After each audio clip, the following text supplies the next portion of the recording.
Mamas. So every year when 4th of July would come, it would be my time that I would start ramping up for the following year's homeschool program. So I just wanted to show you a couple books here that I thought maybe you could use in your preparations. So the first one is the Travel the States book. I like this because it's an activity book, so it's learning disguised. And the kids don't know that they're actually really learning.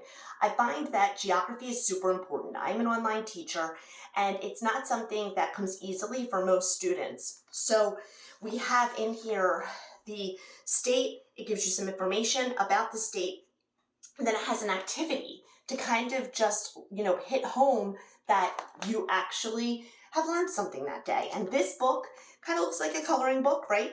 Throw it in your backpack or in the back of the car seat, whatever you need. This is the planner for you, Mama. This is the Homeschool Mama planner. So, we think we have it all figured out. Make life easier on yourself and just go ahead and get yourself a planner. Each page looks the same. It just looks like an average planner that you're going to plan, your family's things, your meals.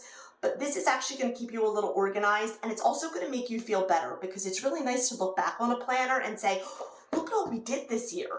My next thing is the General Science book, and this is by my absolute favorite. So this is Mark Twain Media, and this is grade 5 to 8. But remember, when we're homeschooling, grades don't matter, right? So take a look at this inside of the book. This is what I call an activity, like workbook that goes along with something you're teaching. This doesn't teach new concepts in it. It kind of is just a quick little boom for the morning or the end of the lesson to just say, oh, do you remember what we did yesterday? So it's not going to introduce any new concepts in here. It is just going to kind of go over things. So if the day before you did energy, start off here to make sure that the student still remembers what they learned the day before. So anything by Mark Twain is solid. This is one of my favorites. So this is by The Thinking Tree. And anything by The Thinking Tree is kind of a little outside the box. But what it does is it gives the students a little bit of independence to do their learning because they can go and do a little research on different topics by themselves. So you can see on the back, they have so many different kinds. This one here is the classic level poetry. A lot of us skip over poetry because we don't like to teach it, but when you have a fun resource like this, it's a great idea. And then we have the Human Anatomy coloring book. What I love about this is a lot of times coloring books are just geared toward little kids. This is actually geared toward older, middle school, and even high school kids. So look at the insides of this book. It is absolutely amazing how it's diagrammed. So it has, say, 8 here. You look over here and say, oh, okay, they're the blood vessels. And then it tells you what color to paint them. So it's kind of like a color by number, but look at this at the bottom.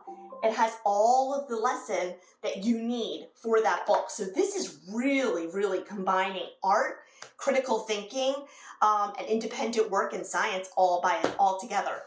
And my last thing that I love is the 100 days of timed tests. So this doesn't have to be timed. You don't have to put pressure on your student.